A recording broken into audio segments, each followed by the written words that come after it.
नमस्कार। Breaking news में बड़ी खबर आपको बता दें कि वैशाली के एक गांव में वर्चस्व की लड़ाई को लेकर माहौल बहुत ज्यादा तनावपूर्ण हो चुका है।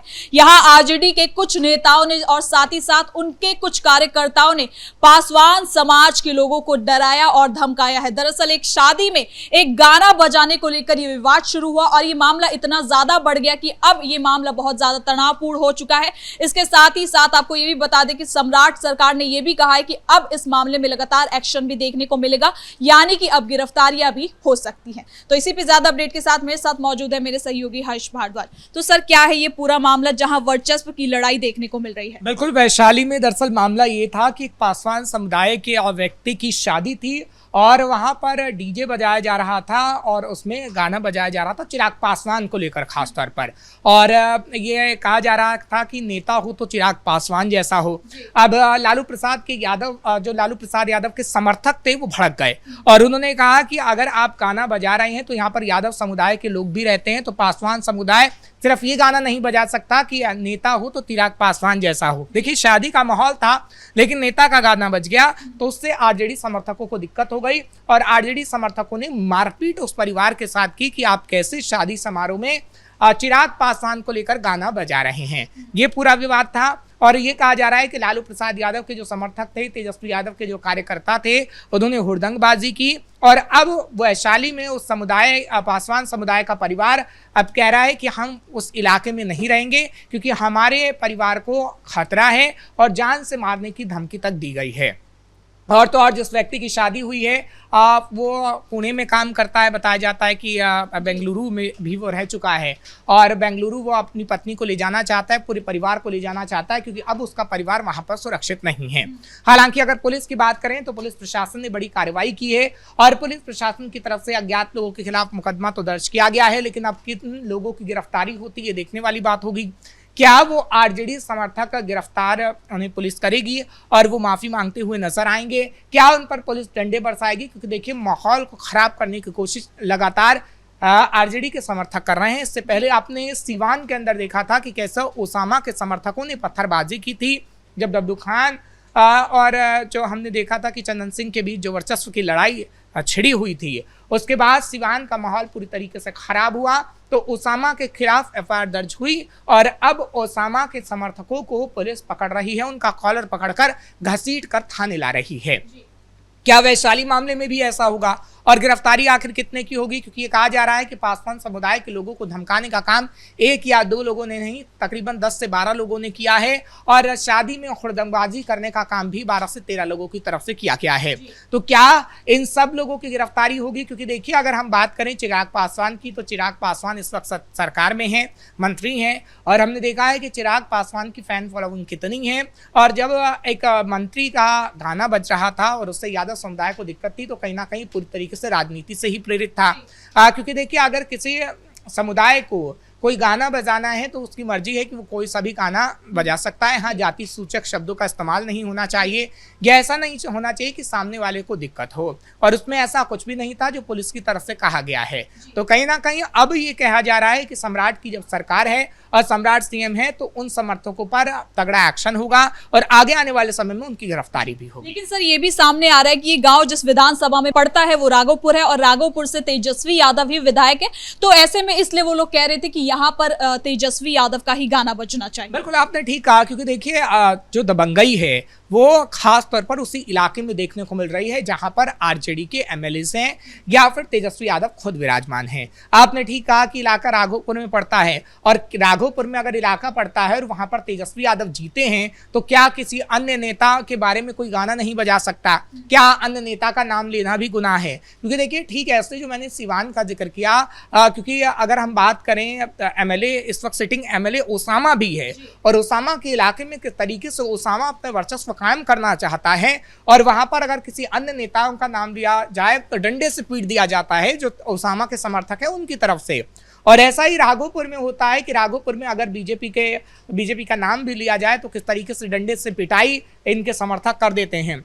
तो बड़ी विडंबना है कि अगर आप विपक्षी पार्टी भी हैं और अगर आपके एमएलएस हैं कई इलाकों में, तो आप उन इलाकों में किसी और अन्य नेता का नाम भी नहीं लेने दे रहे हैं। ये कहीं ना कहीं उन लोगों के पूरी तरीके से नैतिकता पर हमला है, मौलिक अधिकारों पर हमला है, जो कहीं ना कहीं तेजस्वी यादव की तरफ से किया जा रहा है। क्योंकि देखिए, ऐसा हमेशा से हुआ है। लालू प्रसाद यादव की सरकार में तो जिनको जनता वोट देना चाहती थी उनको वोट दे ही नहीं पाती थी, क्योंकि उन्हें डराया जाता था, धमकाया जाता था। और 2025 में चुनाव हुआ, तब भी हमने देखा कि अलग अलग जगह पर किस तरीके से जिसने ये कहा कि हम बीजेपी को वोट देकर आए हैं, तो लालू प्रसाद यादव के समर्थकों ने किस तरीके से डंडों से कुटाई की है। वो वीडियो हमने ही दिखाया था कि कैसे दलित लोगों को पीटा गया था। उन्होंने सिर्फ इतना कह दिया था कि हम वोट बीजेपी को देकर आए हैं, और उसके बाद तेजस्वी यादव और लालू प्रसाद यादव के समर्थकों ने उन्हें डंडों से मारा था। अस्पताल में उन्हें भर्ती कराया गया था और महिला भी उसमें चोटिल हुई थी। तो इस वक्त तेजस्वी यादव की मानसिकता क्या है वो आपको पता लग रही है, क्योंकि वैशाली जिले में जो ये कांड हुआ है उसमें कहीं ना कहीं लालू प्रसाद यादव और तेजस्वी यादव के समर्थकों का हाथ है।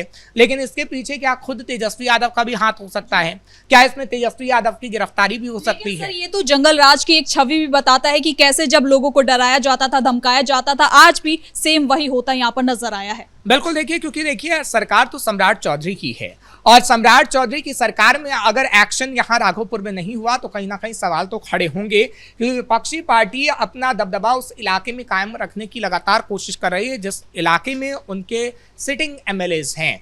लेकिन सम्राट सीएम है और सम्राट को एक एग्जाम्पल सेट करना होगा कि डंडा हर उस इंसान के लिए है जो उपद्रव मचाने की कोशिश बिहार के अंदर करेगा, चाहे फिर वो नेता हो या फिर आम इंसान। और देखिए, तेजस्वी के जो समर्थकों ने जो वैशाली के इलाके में किया है वो बहुत ही विडंबना वाली तस्वीर नजर आई है। और खासतौर पर ये कहा जा सकता है कि अगर उस परिवार ने वहां से पलायन कर लिया तो तेजस्वी से ज्यादा सम्राट पर सवाल उठेंगे, क्योंकि सम्राट सरकार में ऐसी तस्वीर नजर आई है तो एक नसीर पेश करनी होगी और उन समर्थकों में खौफ पैदा करना होगा कि अगर कोई पासवान समुदाय या किसी भी समुदाय का जो परिवार है वो अपनी मर्जी से कुछ भी गाना बजाना चाहे या बोलना चाहे तो उसको आज़ादी हो, इतनी तो उसे नैतिकता मिले, न तो उसे मौलिक अधिकार मिले। लेकिन अगर उसका मौलिक अधिकार ही यहाँ पर छिनता हुआ नजर आएगा जो संविधान के मुताबिक उसे मिला है, तो कहीं ना कहीं सम्राट सरकार पर ही सवाल उठेंगे। इसलिए हम बार बार कह रहे हैं कि तेजस्वी से ज्यादा सम्राट चौधरी पर सवाल उठते हुए नजर आएंगे, क्योंकि सम्राट इस वक्त सिटिंग विधायक भी हैं और सम्राट सीएम भी हैं। और सम्राट को कहीं ना कहीं आगे आने वाले समय में एक एग्जाम्पल भी सेट करना होगा कि देखिए, अगर तेजस्वी के इलाके में राघोपुर में इतनी बड़ी घटना हो गई है तो उस घटना पर किस तरीके से हमने संज्ञान लिया है। सम्राट चौधरी को ही दिखाना होगा कि अगर उसमें नेता शामिल हैं या फिर समर्थक शामिल हैं, 10 हैं या फिर 20 हैं, उन्हें जेल में डाल दिया जाए, उनको हथकड़ी लगाई जाए और वो परिवार सहमा हुआ ना रहे। जो परिवार खुशियां मना रहा था, लेकिन खुशियों के बीच उनके परिवार पर किस तरीके से हमला होता है, खुशियों के बीच कैसे उनके परिवार में हुड़दंग काटने की कोशिश की जाती है, खुशियों के बीच आखिर क्यों वो परिवार पलायन करने को मजबूर हो जाता है। तो ये तमाम सवाल हैं जिसके जवाब सरकार को ही देने पड़ेंगे। इससे सम्राट चौधरी को तगड़ा एक्शन लेना होगा। लेकिन सर, ये जो घटना है ये कहीं ना कहीं कई सवाल भी खड़े करते हैं, क्योंकि नेताओं की वजह से जनता के बीच में आपसी मतभेद होते हैं, आक्रोश देखने को मिलता है और अब ऐसा जातिवाद वाला मामला सामने आ रहा है। देखिए, जाति की राजनीति कहीं ना कहीं तेजस्वी यादव हमेशा से करते रहे हैं और वही राजनीति राघोपुर के अंदर हमें खासतौर पर देखने को मिली है।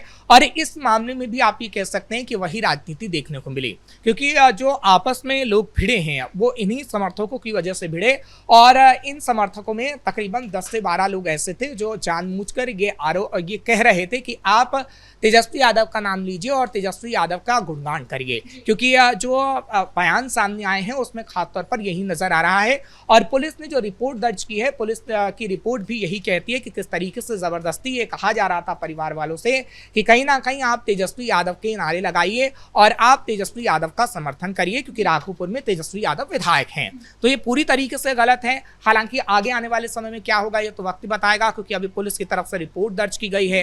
क्या वो परिवार पलायन कर जाएगा बिहार से, या फिर बिहार के अंदर ही रहेगा, या फिर सम्राट चौधरी की तरफ से बड़ा एक्शन देखने को मिलेगा, ये भी एक बड़ा सवाल है, क्योंकि लगातार बड़े एक्शन हो रहे हैं। और जब वैशाली में ये घटना सामने आई है तो इस घटना पर क्या और बड़ा एक्शन होता है, क्योंकि देखिए अभी तो प्राथमिकी दर्ज की गई है और कुछ लोगों के नाम सामने आए हैं। जिस तरीके से हमने बताया कि 10 से 12 लोग ऐसे हैं जिन्होंने परिवार को धमकाया और कहीं ना कहीं उन्हें मजबूर किया कि वहां से पलायन कर जाएं, लेकिन अभी भी वो परिवार वहां पर मौजूद है और अपने लिए न्याय की उम्मीद लगाए हुए है।